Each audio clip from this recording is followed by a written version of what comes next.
Hey, Coach. Happy pre-New Year to begin. Same to you. Yeah, the road. Obviously, you guys were very competitive in 2 games, but couldn't quite get over the hump. What do you think it's going to take this time in approach and mindset to kind of achieve that first road win? Well, just put a 40-minute game together. I mean, I thought against Wisconsin, we played all the way up until a minute and 40 when we up 2 and got the ball and we lose the ball. They come down and hit a 3. We didn't recover from it. So to me, I mean, when you out on the road, you got to play all the way through. You can't think that you're just going to win it in 38. It's a 40-minute game, man. And we just didn't complete the game against Wisconsin.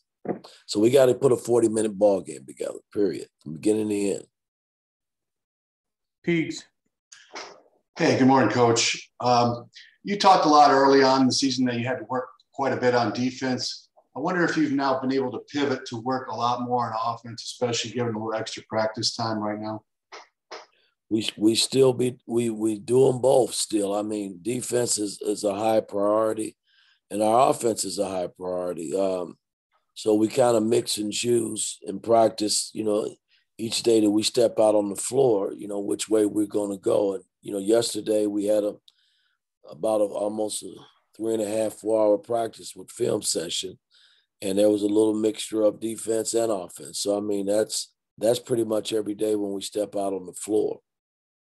Coach, can you tilt the screen a little bit? I think your head's cut off. There we go. We go. Okay. Tom Brew. Mike, I know in NBA games, when the games get more important and such, that rotations and bench minutes can sometimes shrink.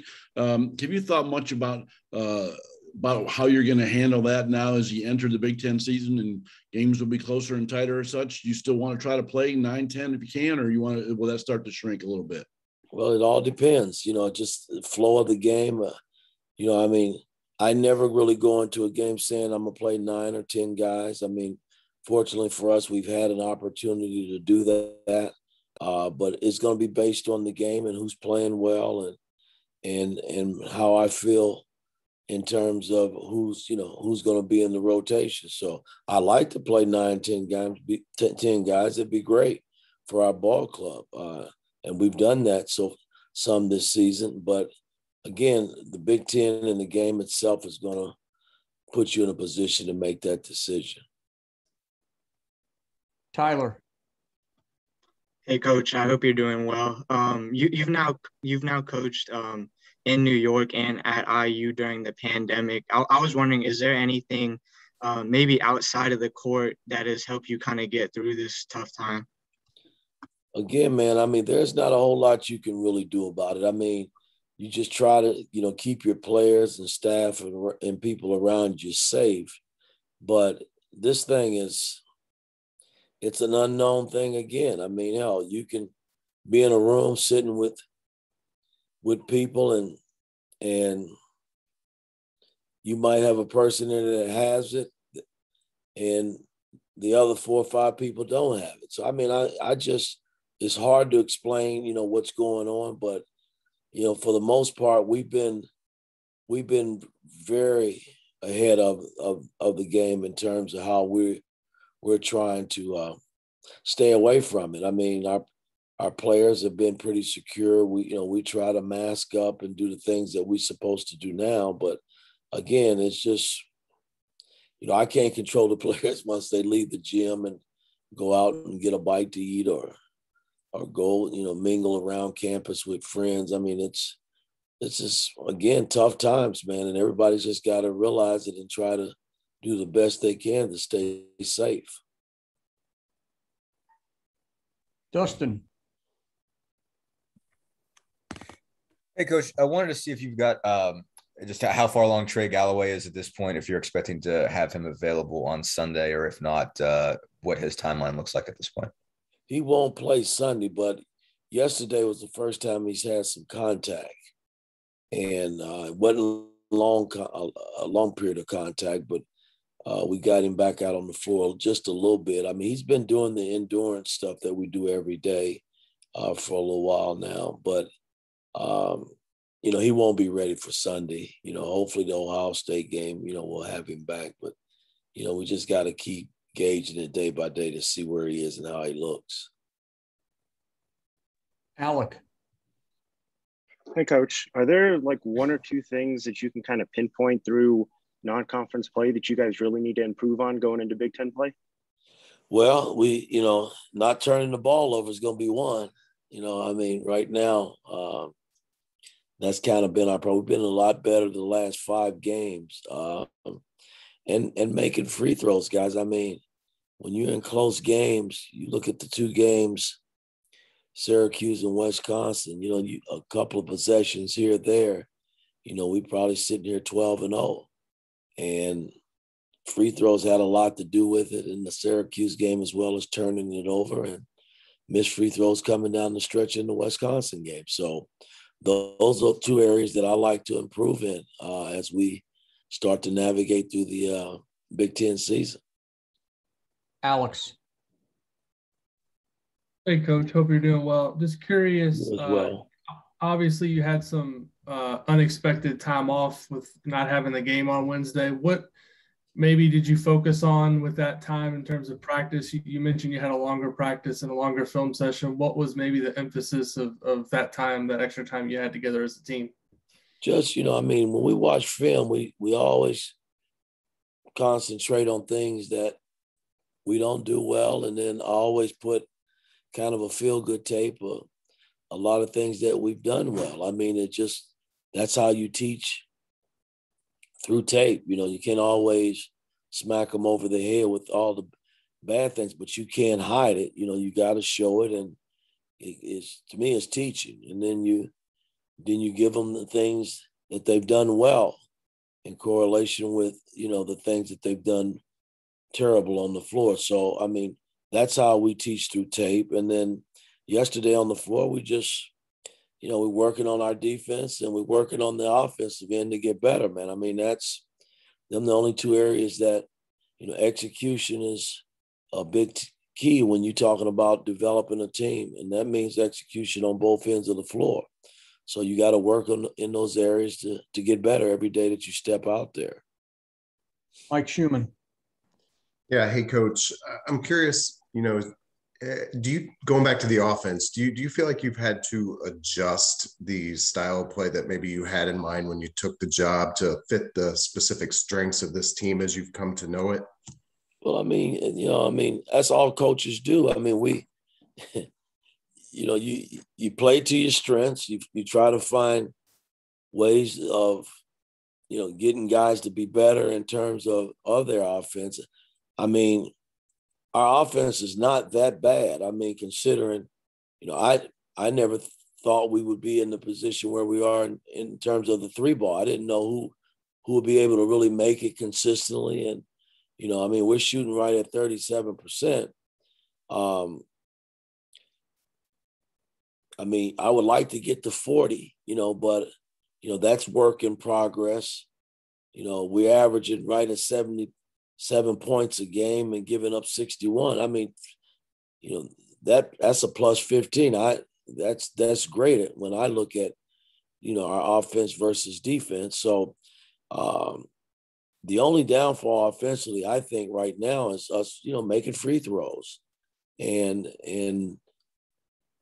finishing possessions.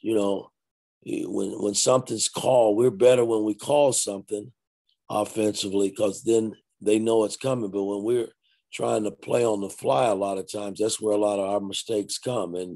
And we just got to get better in that area, because, you're not going to be able to run your set all the way through every time. And there's always going to be some breakdown. And then you just got to freelance and feel good about, how you freelance and play offense. And we're not there yet in that area.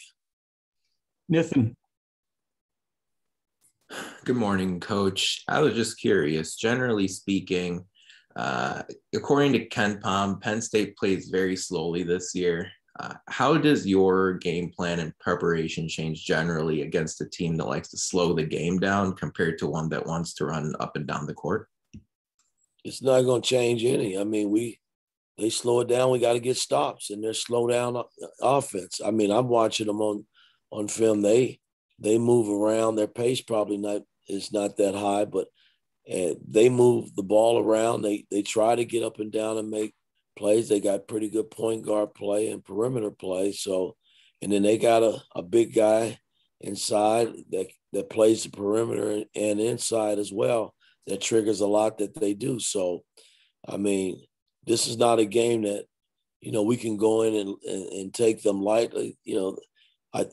They played Ohio State, early pretty close, and then Ohio State eventually, made the spread in the game. But I like their team. I mean, I think they're well coached, and we got to put a 40-minute game together, man. I mean, there's no gimmies I don't think in the Big Ten. I mean, when I look at these teams, man, everybody can beat each other. So, we got to be ready to commit ourselves to 40 minutes when we go in there to play. Dustin. Rich, I'm working on a piece on Tamar Bates. I just wanted to kind of check in on your just evaluation of him, how you feel like he's handled his role in particular. Obviously, he's continued to produce for you off the bench. What do you like about just what he's brought for you guys so far? Well, I mean, he's kind of been up and down a little bit, and that's no knock. He's a freshman. I get it. He's has the injuries. I thought coming back from the Bahamas when he had his injury, that kind of set him back a little bit. But we're going to need Tamar because he has shown that he can make plays and do things for us from an offensive standpoint. We got to get him better from a defensive standpoint, being able to defend the ball and not, give up dribble penetration so quickly. But it's still work in progress with him. And, hey, the good thing and the beauty about Tamar, he comes to work every day and he puts in the time, and he'll continue to grow, but we got to help him speed the process up, I think. Last question, Tom. Mike, I asked Trace this last week or so, but I was curious to get your opinion on it. When Michael Durr showed up here, we kind of figured when the Big Ten season rolled around that you might want to try to play him and Trace together, but we haven't really seen that in games yet. Trace did mention you have done that in practice some. When you're going up against some of these big 7-footers in the league, will there be times where we see Michael Durr and Trace Jackson-Davis on the floor together? You might. I mean, I haven't played two centers like that pretty much in my whole career as a head coach.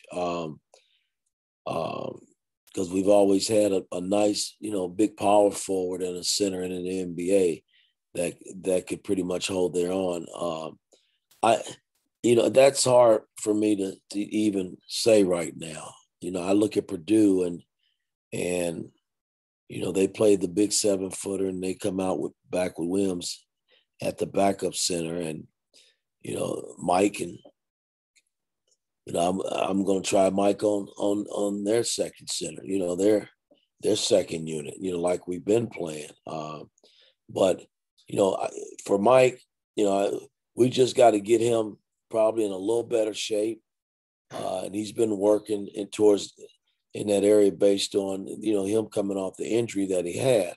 But he will play now, that we're getting ready to go through this Big Ten and deal with some of these big guys because he's got a big body and he likes to bang a little bit too. So, he just got to be ready to go because I'm going to play him some, but I don't know if I'll play them two together. I just don't know that yet.